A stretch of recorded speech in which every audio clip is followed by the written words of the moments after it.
Hello everybody, welcome back to my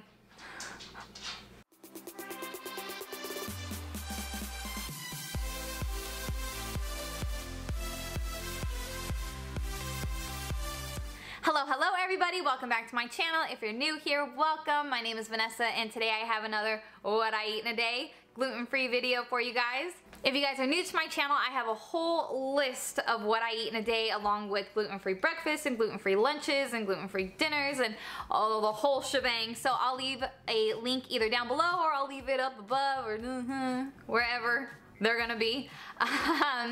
So yeah, let's not waste any time and let's go ahead and start with breakfast. So one thing that's been sounding super good to me is French toast. And I know for us gluten-free folk, we cannot have the bread and things like that that we want. Now, there is a bunch, sorry, my eyes are watering, it's super windy today, so my eyes are going crazy. But one thing that I'm gonna show you guys is a certain bread brand that I am in love with. I say it in every single one of my videos. I swear this thing is chef's kisses, it's so good. So it is the Scar brand and they have a whole bunch of stuff. Now I like wheat bread. I know that that's weird to hear, but I actually do like wheat bread, normal wheat bread. But the Scar, I always want to say Scar brand, they have sourdough, they have deli bread, they have all kinds of different bread. So if you guys can, at any of your local grocery stores that carry it, this brand I recommend. All the other ones are good as well, but I am obsessed with this brand. Not sponsored, I wish, but no. But yes, so we're gonna use the multigrain today, but you guys find a loaf that works for you if you guys like something a little bit more sweeter. I know that other brands, I don't remember the name of them, they have like Hawaiian sweet, they have a whole bunch of different ones. So like whatever you guys like, feel free, go for it. But this is what I'm gonna use today. Everything else is gonna be the exact same on how normal French toast is made. So let's whip it up really quick and let's get some breakfast. So we're gonna start off with just one egg. I'm not gonna do two because sometimes the taste can be a little too eggy and I don't like that. And then we do a little bit of milk. I do raw sugar because I don't need to use a lot because raw sugar is really, really sweet. And then I do cinnamon, nutmeg, and ginger, and then I whisk all of that together. And this is all just eyeballed, to be honest. Like I just kind of go with whatever I'm making. So if I'm making like I'm making two right now. If I'm making four, like for like my husband or something, then I will double the recipe. But usually I just kind of eyeball everything. And then I throw in the 2 slices of bread and I let it absorb on each side. And then I will spray the pan and then start to cook the French toast. Now, something I want to mention really quick is when I flip these over, you will see them look a little, I don't want to say burnt, but they kind of have a little bit of a darker color. Don't worry about that if you do use the raw sugar. It's just the caramelization from the raw sugar. So yeah, don't worry about it. It's all going to taste the same. It's going to taste fine. Of course, watch them and make sure they don't burn, but this right here, whatever you're seeing at the edges and stuff, that's not burnt or anything. It's just the caramelization. But you're gonna cook these up until they get a little bit crispy on the edges and stuff while the middle is still kind of soft. And remember that the texture of gluten-free bread is way different than normal bread, so just keep that in mind. And then I will put powdered sugar over it, and then I will put some syrup. And honestly, this thing tasted like funnel cake, no joke. I'm so in love. That's why it's been sounding so good to me. But yeah, legit funnel cake French toast. So good.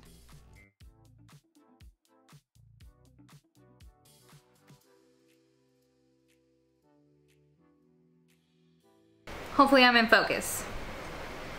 But this has turned into one of my favorite meals. Usually what I'll do is I'll make this into like sticks, or I'll kind of usually have like bacon or something saltier on the side, but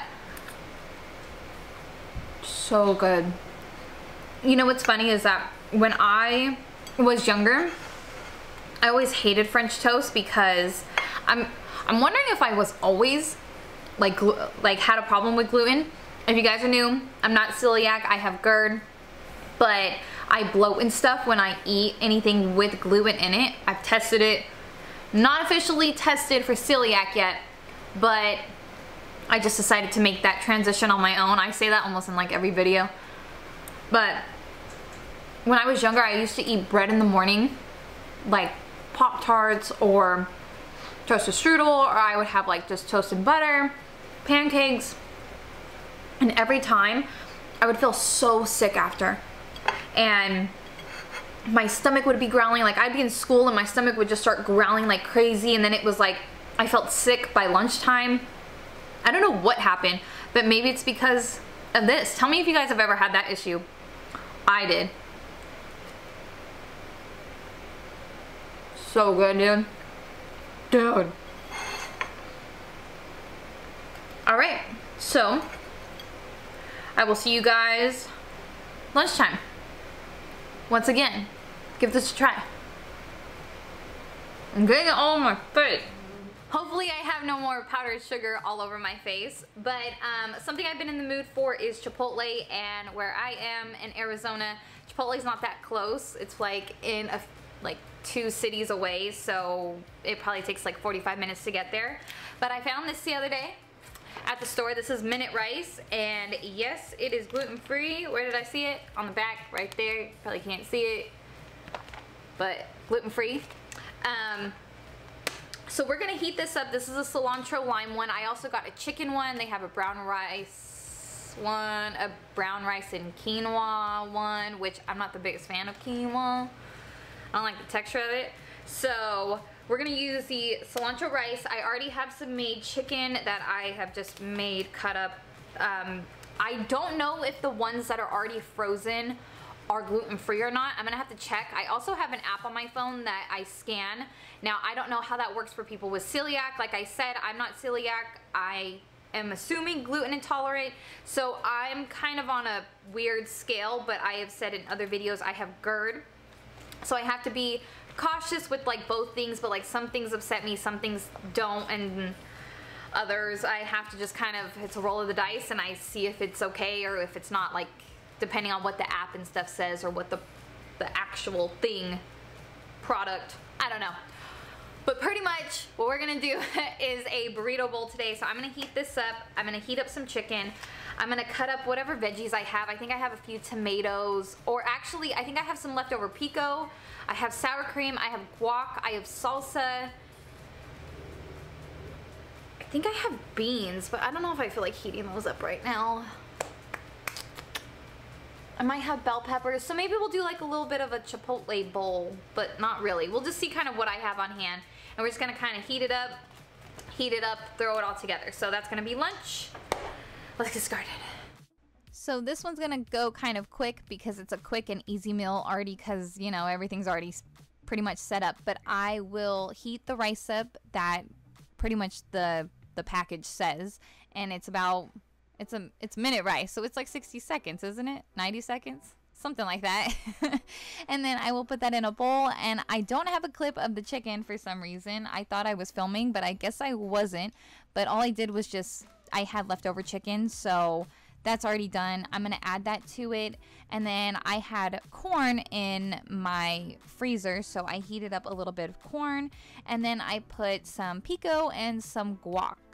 And I was going to do sour cream and stuff, but I just decided not to. I think it would be really good with sour cream, and honestly, I think the beans needed to be in this, and honestly, the more veggies, the better. I definitely could have added more to this, but I was so hungry that I was just like, forget it. I'm just going to add what I find really quick, and then that's it. I didn't want to cut or anything. And then there is this cilantro lime dressing. It is so good. Gluten-free, right there. But oh my god, it is so good. You guys have to add this to your bowls. Oh my god, it's so good. Like even right now, like I'm watching it back as I'm editing, and I'm like, dang, that really tasted good. So yeah, and then that's pretty much it. And that's my quick and easy, I guess, chicken rice bowl. Really good. I like to mix mine all up, so that's why I'm taking forever. I should have made the beans, but that's all right.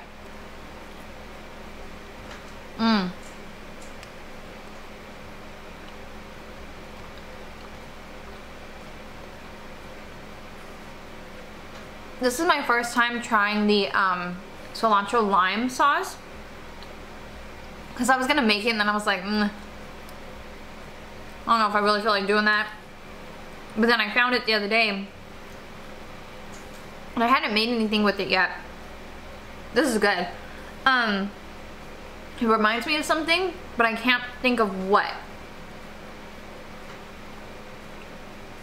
The lime, the cilantro lime, because it's cilantro lime rice and cilantro lime dressing, they both go together really well. Really well.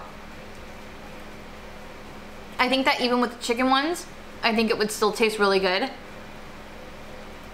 I'm wondering if I added pinto beans and a few other things, if it wouldn't be like the bowls at El Pollo Loco, which I love, and there's none in my area, which I'm so mad about. But maybe that's what it tastes like to me. You know, it'd be really good if I had tortilla strips. I might. Those are gluten-free. Let's see if I have them.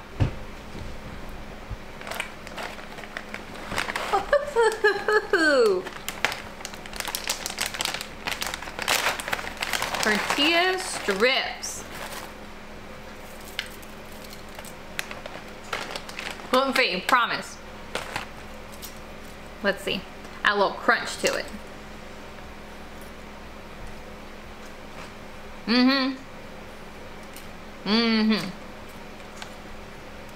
Add the tortilla strips. Okay, so for dinner, I don't know. I had something planned and then everything kind of, I realized like certain things for the meal was going bad and then I didn't have it. So this is the kind of time where we're waiting for my husband's check to come in and everything in the fridge is kind of like, you know, the times where you have like peanut butter and not jelly, or you know, there's always something missing. So we're kind of to that point right now. Now I have a crap load of chicken, shredded chicken already made, because we had made the shredded chicken taquitos and stuff for my last video, and I still have a lot of chicken for that meal, but I don't know what to make out of that. I have a bunch of frozen chicken still that I can always cook up, and then I was thinking what to go with it. So these have recently came into my Walmart, which we don't have a lot of grocery stores where I am in Arizona, but they are these babies. They are both gluten-free. I've had these before. I haven't had the fettuccine before. The raviolis I have done, delicious, definitely recommend. And I think they have a tortellini also, but like I said, I'm not the biggest fan of cheese, so when you say 4 cheese to me, I'm kind of like, no, I'm okay. But these are the spinach and cheese though, and these are really good. I don't remember what we put them with last time, otherwise I'd make this again because it's quick and easy.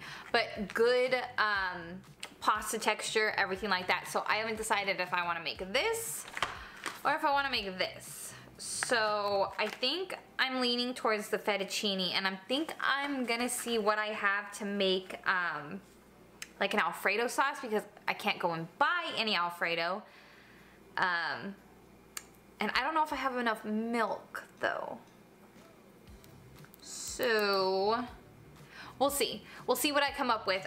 As I told you guys before, I hate filming when my husband is here because I feel so weird talking in front of him, like to the camera. So if I don't ever come back on during dinner time, when I grow the cojones to talk in front of my husband to the camera, then we'll get more of me doing dinner. But if you guys don't see me, it's because he's home. But I think we're gonna go for this. But if not, you know, I'll voice whatever over of whatever footage I have. But if you guys do ever see these anywhere, definitely give these a try. I've heard good things about the tortellini also, and then I'll let you guys know about the fettuccine. So let's see how this turns out. Now, this meal, honestly, I just pulled it out of thin air. So I'm cutting up pieces of chicken. If the chicken looks a little funny, it's because of the lighting, because my house sucks with lighting. So we're going to heat up the chicken and we're going to cook it all the way through. All I did was season it with salt, pepper. I put a little bit of oil. I want to say I did garlic powder and onion powder. And I want to say that was pretty much it. And then I cook them up until they're fully cooked. But I also try to not overcook them so that way they don't dry out. And with this meal, I'm going to make it like a fettuccine Alfredo, like broccoli fettuccine, chicken fettuccine, whatever. I found broccoli. So we're going to add broccoli to it.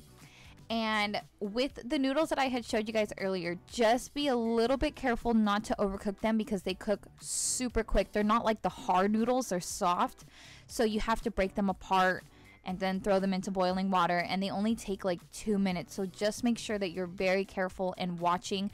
I throw the clips of me doing the noodles kind of like randomly, like right here. I'm going to show like the water boiling. And it's because like I did it at the very last second because by the time that the sauce was done cooking, because I didn't want the sauce to get thick, I just like poured it on top of the noodles as soon as they were done. So just make sure like you do them like last because they go by so quick. And then for the sauce, I do 1 stick of butter just because I like mine saucy. And then we did, I want to say it was 2 teaspoons of garlic. And then we did a little bit of flour, gluten-free flour, all-purpose flour, works just fine. And then what else do we do? Oh, we added grated Parmesan cheese, and that is to your liking. So you can make it, if you want it thicker, then you add more. Oh, we did add half and half to it as well. So I want to say we added 2 cups of half and half, and then we added the Parmesan cheese. So that goes to how thick you want it. If you also are heating this up like the next day, it will start to get like hard. And what I do is save a little bit of the starch water from the pasta. And then you could throw that in the morning, and then it kind of loosens the sauce back up. But yeah, we pretty much just bring that to a boil. And then I think after that, we add the Parmesan cheese and then season with salt and pepper. I recommend adding more pepper than what you probably think you need because it needed a little bit more. But yeah, pretty much you do the Parmesan cheese, you do the salt and pepper, all to your liking. And you can add other seasonings to this too. I probably would have added like garlic powder, maybe onion powder, but it's completely up to you. You guys go ahead and pick and choose. But yeah, this meal was pulled out of thin air, and honestly, oh my goodness gracious, it was so freaking good. I wish I had gotten clips of us eating it, but we were just chowing down. I don't even think we were talking. It was so good. And I feel like I haven't had fettuccine Alfredo in so long, and I feel like when I went gluten-free, I just, you know, you don't find anything anymore like what you used to when you ate normal. And right here, I'm trying to make it all nice and like rustic, and then I was like, yeah, I can't plate to save my life. So instead, we're just kind of throwing it on the plate, and then we're just drizzling the sauce over. And then we did end up making garlic bread. I will show you guys that in another video, but this meal right here, oh, it's so good. Honestly, I can't wait to have it again. So I'm going to film an outro really quick just in case my husband does come home. But yeah, that's going to be it for this video. I hope you guys enjoyed. If you liked it, please give me a big thumbs up, and don't forget to subscribe if you guys haven't already. But if not, that's fine. You're welcome back anytime. And that's going to be it for this video. Thank you guys so much for watching. Bye guys.